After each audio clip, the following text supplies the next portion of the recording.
বন্ধুরা, বর্তমান ডিজিটাল যুগে দিবসের শেষ নেই। ভালোবাসার দিবস হতে শুরু করে কী দিবস নেই।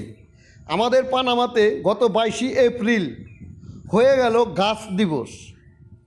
গাছ দিবস উপলক্ষে প্রত্যেকটি স্কুলে দেখুন কত সুন্দর করে গাছকে সাজিয়েছে। এই যে লেখা আছে আমর, মানে কি, মানে হৃদয়ের সঙ্গে, মানে ভালোবাসা দিয়ে গাছকে বড় করতে হবে। গাছ দিবসকে স্মরণ করে প্রত্যেকটি স্কুলে মানে এই ধরনের অনুষ্ঠানের আয়োজন করা হয়েছে। ছেলে মেয়েদেরকে গাছ সম্পর্কে যত্ন নেওয়া, গাছকে কিভাবে মানে যত্ন করে বড় করা, সব কিছু বিষয়ে জ্ঞান দেওয়ার জন্যই স্কুলের ছাত্রছাত্রীদেরকে এই গাছ দিবসটা পালন করা হয়। আর সেই 22শে এপ্রিল সেই গাছ দিবস উপলক্ষে আমার ছেলের স্কুলে এই গাছ দিবসটা পালন করা হয়েছে। ওই সময় আমি গিয়ে উপস্থিত হয়েছি। আর যে কারণেই আপনাদেরকে নিয়ে মানে দেখানোর জন্যই আজকে এই ভিডিওটা উপস্থাপন করলাম। দেখুন, পৃথিবীর বিভিন্ন দেশে হয় কি না জানি না, তবে আমাদের পানামাতে গাছ দিবস খুব সুন্দর করে সুশৃঙ্খলভাবে পালন করা হয়। সেটা পরিবেশ সম্পর্কে বা পরিবেশকে কিভাবে ভালো রাখবে